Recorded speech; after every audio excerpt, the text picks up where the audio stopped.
Um número que a gente encontra em todo lugar. Ele define círculos, ondas, define a própria estrutura do nosso universo. Há milênios, a gente conhece ele como um símbolo do caos infinito, sabe? Aquela sequência de dígitos que nunca jamais se repete.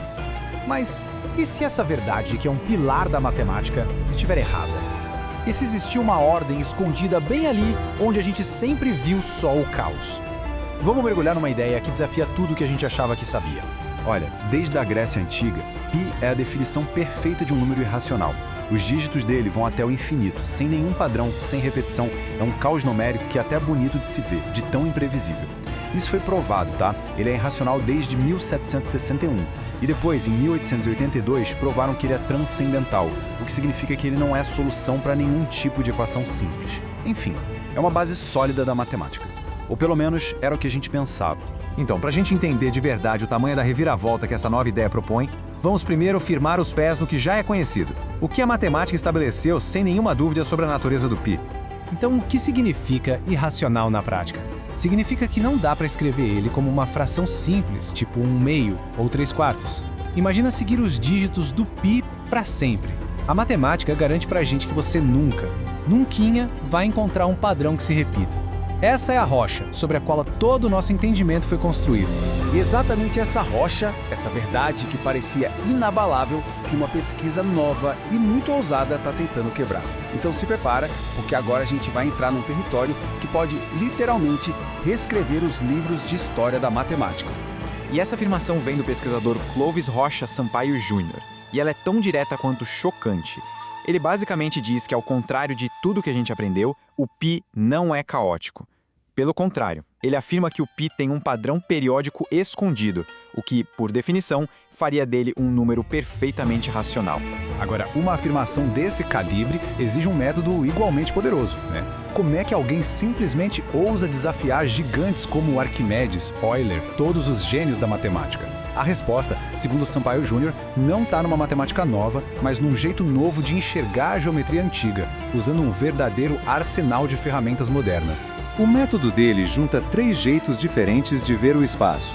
Pensa no plano cartesiano, como se fosse um mapa de cidade, com as ruas x e y.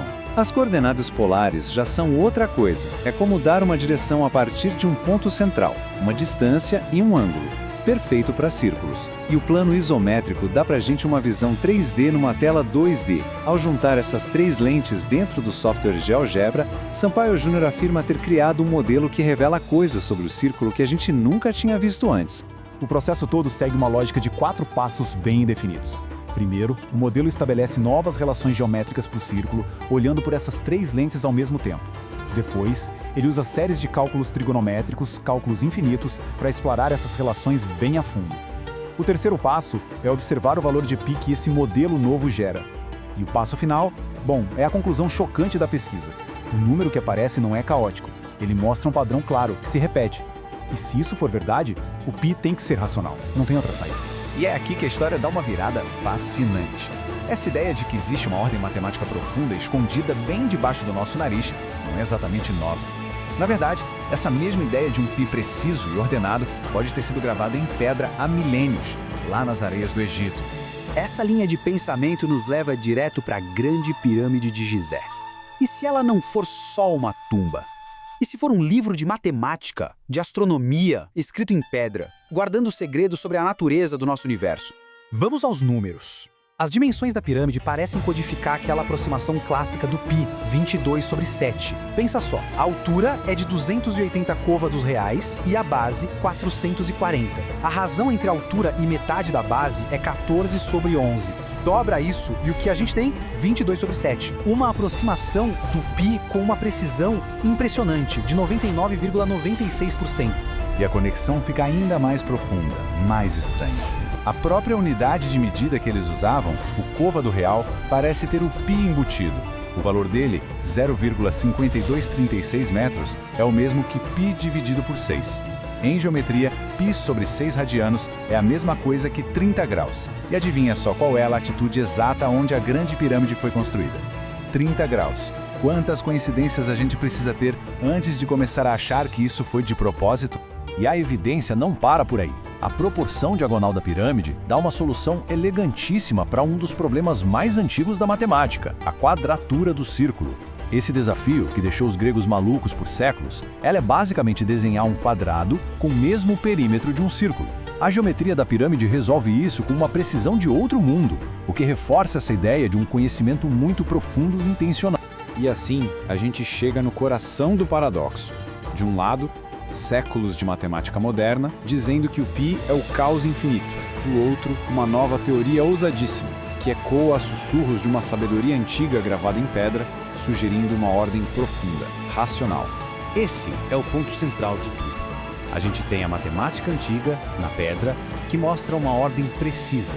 E a gente tem a matemática moderna, que define o π como algo caótico na sua essência. A pergunta que essa nova pesquisa nos força a fazer é: e se o nosso entendimento moderno estiver incompleto? Porque se o π for mesmo racional, as implicações são gigantescas. Não é um detalhezinho acadêmico, não. As bases da trigonometria e da geometria teriam que ser reescritas. Cálculos na física, do comportamento de ondas até a órbita de planetas, tudo teria que ser revisto. Seria como descobrir que o alfabeto que a gente usou a vida toda, na verdade, tinha uma letra escondida. Claro, uma afirmação extraordinária exige uma prova extraordinária. O caminho para a aceitação dessa ideia é muito íngreme. O maior obstáculo não é nem computacional, é conceitual. É derrubar séculos de consenso. A complexidade dos cálculos exige um rigor absurdo, e qualquer prova tem que ser sólida e replicável só para começar a conversa com a comunidade científica. Nesse campo de batalha de ideias, o ceticismo não é um inimigo, ele é o juiz.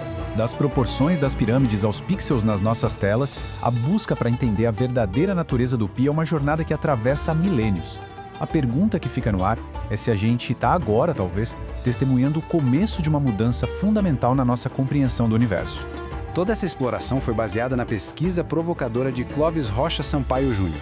Se a teoria dele vai se provar correta ou não, só o tempo e muito escrutínio científico vão dizer. Mas ela nos lembra de uma coisa fundamental, que mesmo os pilares mais sólidos do conhecimento merecem ser questionados. Afinal, é na busca por respostas que a verdadeira ciência acontece. Obrigado por embarcar com a gente nesta jornada.